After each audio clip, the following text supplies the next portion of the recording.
Smile quiz में आपका स्वागत है। हम लोग जो लूसेंट से इतिहास पढ़ रहे हैं उसमें आज हम लोग का नेक्स्ट टॉपिक है राष्ट्रकूट वंश। इससे पहले हम लोग पढ़े थे चोल वंश तथा पल्लव वंश की जानकारी लेने के बाद हम लोग आज पहुँचे हैं राष्ट्रकूट वंश के बारे में। चलिए शुरू करते हैं। यदि चैनल आपको अच्छा लगे तो चैनल को लाइक शेयर सब्सक्राइब भी करें। ठीक है, शुरू करते हैं राष्ट्रकूट वंश के बारे में।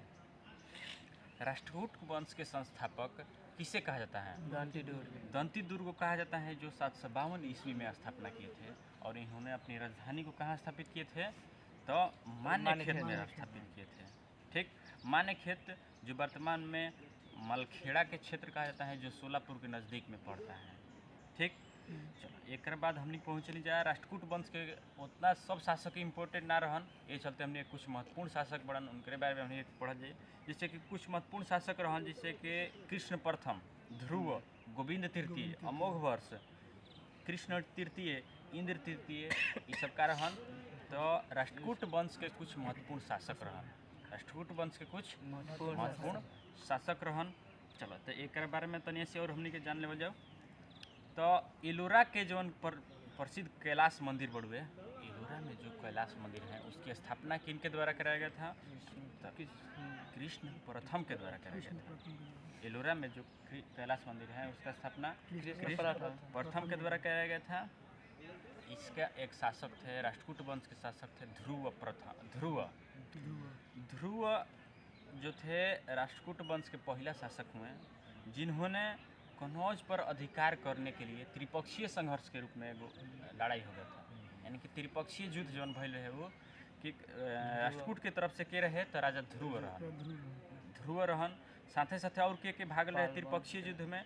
तो प्रतिहार नरेश लेके रहे, तो नरेश वत्सराज रहन, प्रतिहार से नरेश वत्सराज रहन। आ पाल धर्म से भी रहन एक जना, जिकर नाम का रहे धर्मपाल। ठीक, तो ध्रुव रहन जौन की त्रिपक्षीय संघर्ष में भाग लिए थे, और प्रतिहार नरेश वत्सराज तथा पाल नरेश धर्मपाल को भी पराजित कर दिए थे। यानी कि किसने विजय हुआ था? ध्रुव के विजय हुआ था। चलो इसमें क्वेश्चन है कि गोविंद तृतीय ने त्रिपक्षीय संघर्ष में भाग लेकर के चक्रा युद्ध तथा उसके संरक्षक जो थे धर्मपाल तथा प्रतिहार नरेश के जो थे कौन थे? तो नागभट्ट द्वितीय भी रहन। इन दोनों जना के पराजित कर दिलन के तो ध्रुव। ठीक, तो यानी कि त्रिपक्षीय संघर्ष जो भय रहे केवन वंश के साथ साथ भय रहे? तो राष्ट्रकूट वंश, प्रतिहार वंश, ठीक, पाल प्रतिहार राष्ट्रकूट, पाल प्रतिहार और राष्ट्रकूट वंश के ठीक बा थे बीच संघर्ष भय रहे, त्रिपक्षीय संघर्ष। ठीक, चलो एक बाद दैनिक हमने के तो गोविंद तृतीय भी एगो शासक रहन। तो एजा से हारले रहे पाल वंश प्रतिहार वंश, एक साथ साथ पल्लव वंश तथा पांडे वंश तथा गंग वंश के भी जौन संघ रहे जवन ओकर के गोविंद तृतीय रहे जवन वो खत्म कर दिल रहे, गोविंद तृतीय खत्म कर दिल रहे। एगो शासक रहन अमोघ वर्ष रहन, जौन जैन धर्म के अनुयायी रहन। अमोघ वर्ष रहन जौन किस धर्म के अनुयायी रहन? जैन धर्म के अनुयायी रहन। इन्होंने कन्नड़ भाषा में एगो किताब लिखले रहन, जो किताब के नाम का कवि राजमार्ग। यानी कि कवि राजमार्ग की रचना अमोघ वर्ष में रहन। ठीक, इनकरे समय में रहसन दरबार में जैसे कि एगो जीन सेन रहन। तो जीन सेन ने किस किताब की रचना किए थे? तो जीन सेन ने आदि पुराण की रचना जीन सेन पहले रहन। ठीक, गणितासार संग्रह की रचना लेखक के रहे तो महावीर आचार्य रहन, इनका के महावीराचार्य रहन। ठीक, आई सब के दरबार में रहत रहन जा तो अमोघ वर्ष के दरबार में ही रहत रहन। ठीक, नेक्स्ट एक में बड़ी कि जौन अमोघ वर्ष रहे वो तुंगभद्रा नदी में जल समाधि लेके अपन जीवन त्याग दिल रहे। ठीक, इंद्र तृतीय रहन, एगो इंद्र तृतीय रहन, जेकरा शासन काल में अरब के निवासी रहे एगो अल-मसूदी। अरब निवासी अल-मसूदी किसके शासन काल में आए थे? तो अल-मसूदी इंद्र तृतीय के दरबार में, इंद्र तृतीय के दरबार में अल-मसूदी भारत आए है। जौना के बतैले रहे कि भारत के सर्वश्रेष्ठ शासक के ह तो राष्ट्रकूटे बड़ा सन और कौन दोसर तो है नहीं खसन, तबे नु तीनों के हरा दिल रहे। ठीक बा, चला राष्ट्रकूट वंश के सबसे अंतिम महान शासक के रहे तो कृष्ण तृतीय रहन। राष्ट्रकूट के सबसे महान शासक अंतिम शासक भी रहन कृष्ण तृतीय। ठीक, पीछे में पढ़ने जा कन्नड़ के त्रिरत्न। ठीक, कन्नड़ साहित्य के त्रिरत्न पंप पोन रन, तब पोन रहन जवन कृष्ण तृतीय के दरबार में ही रहत रहन। ठीक, कृष्ण तृतीय के दरबार में रहत रहन। आ ये पोन कवि रहन जौन की एगो रचना कैल रहन, जौन रचना के इनकर नाम है शांति पुराण की रचना पोन कवि कैल रहन। ठीक, राष्ट्रकूट के सबसे एगो महत्वपूर्ण बनावट रहे जौना के नाम का हन चे तो एलोरा तथा एलिफेंटा, जौन वर्तमान में हमनी के महाराष्ट्र में बड़ुए। एलोरा तथा एलिफेंटा कहाँ बा? महाराष्ट्र में बड़ुए। आ जौन एलोरा एलिफेंटा गुहा मंदिर हड़ुए, एक निर्माण राष्ट्रकूट के हिस्से में भइल रहे। ठीक, तो एलोरा में 34 गो गुफा बड़ुए, 34 गो गुफा बड़ुए जौन में कौन चे तो 34 गो गुफा बड़ुए जौन में 1 से लेकर के 12 तक जौन गुफा बड़ुए वो बौद्ध धर्म से संबंधित बड़ुए, जबकि 13 से लेकर के 29 तक के जौन गुफा बड़ुए वो किस धर्म से? हिंदुओं से संबंधित हैं। एक बाद जौन 30 ले लेकर के 34 तक गुफा बड़ुए वो जैन धर्म से संबंधित बड़ुए। ठीक, यानी कि जब क्वेश्चन पूछेला कि एलोरा के जौन महाराष्ट्र में एलोरा एलिफेंटा के जौन गुफाएं हैं वो किस धर्म से संबंधित हैं, तो तीनों धर्म से संबंधित बड़ुए, बौद्ध, हिंदू तथा जैन। ठीक, जैन बौद्ध हिंदू तीनों से संबंधित बड़ुए। ये सब गुफाओं में से सबसे चर्चित एगो गुफा बड़ुए, प्रसिद्ध गुफा जौन बड़ुए वो विश्वकर्मा के गुफा कहल जाला। ओकर नंबर कितना है? 10 नंबर गुफा है। ठीक बा, चलो एगो क्वेश्चन बड़ुए एकरा में कि तो एलोरा के जौन गुफा बड़ुए वो सर्वप्रथम एकर उल्लेख किसके द्वारा किया गया था? तो फ्रांसीसी यात्री रहन एगो जौना के नाम का थेविनेट के द्वारा किया गया। फ्रांसीसी यात्री थेविनेट के द्वारा कइल गया सर्वप्रथम जानकारी एकर।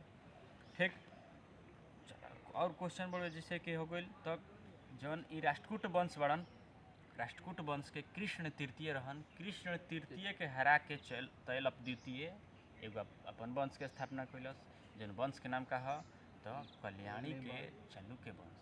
कल्याणी के चालुक्य वंश हो गई तो ई के स्थापना कैले है तो तैलप द्वितीय रहन। चलिए तो एक बाद हमने के एक बारे में पढ़ जाओ। तैलप द्वितीय चालुक्य वंश के जो कल्याणी के रहे ओकर बारे में, तो जौन राष्ट्रकूट वंश के जहाँ राजधानी रहे माने खेत में, तो वो जगह ओकरे के हरा के वो जगह अपन राजधानी बना दिलस के तैलप द्वितीय। तो तैलप द्वितीय ने जो कल्याणी के वंश के चालुक्य वंश के जो कल्याणी के रहे तो वो अपन राजधानी कहाँ बन रहे तो माने खेत में बनेले रहे। ठीक, एकर ई सब धर्म जौन वंश बढ़वे उतना इम्पोर्टेंट नहीं है, तो ये चलते खाली एक में कौन सी हमने के जाने के बढ़वे तो कुछ इम्पोर्टेंट काम बढ़वे, जैसे कि सोमेश्वर प्रथम रहे मान्य खेत से राजधानी अपन हटा के ये अपन राजधानी कहाँ बन रहे तो कल्याणी में बने रहे। कल्याणी कहाँ? कर्नाटक में। ठीक, तब चालुक्य वंश के सबसे महत्वपूर्ण शासक प्रतापी शासक कौन रहे तो विक्रमादित्य छौ। विक्रमादित्य छौ रहे। ठीक, यह विक्रमादित्य छौ हुए जेकरा दरबार में दूगो महत्वपूर्ण कवि रहत रहन, एगो बिल्हण आ विज्ञानेश्वर। मिताक्षरा के लेखक विज्ञानेश्वर रहन। इहे मिताक्षरा के ही का कहल जाला हिंदू विधि ग्रंथ कहल जाला, हिंदू कानून ग्रंथ कहल जाला। हिंदुओं के कानून ग्रंथ कोना कहल जाला? मिताक्षरा कहल जाला।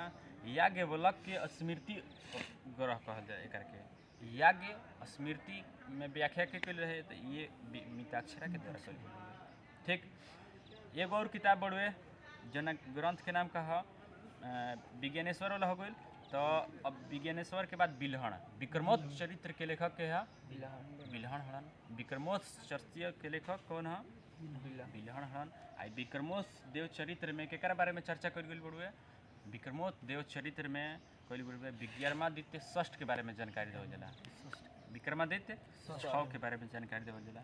ठीक, एक बाद अनिया चालुक्य वंश जौन रहे, एक बाद कौन शासक रहे तो चालुक्य वंश ही रहे, लेकिन जौन वातापी में रहे वो अपन वातापी में राजधानी बनावत रहे। ठीक, जौन कल्याणी में रहे वो अपन कल्याणी में राजधानी बनावत रहे। ठीक,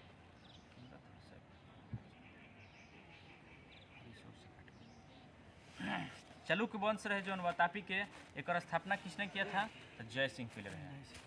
ठीक, जय सिंह पहले रहे। अपन राजधानी कहाँ बनले रहे तो वातापी में। ठीक, तो यानी कि जौन चालुक्य वंश वातापी में रहे वो अपन राजधानी कहाँ बनलस तो वातापी में ही बनैले रहे।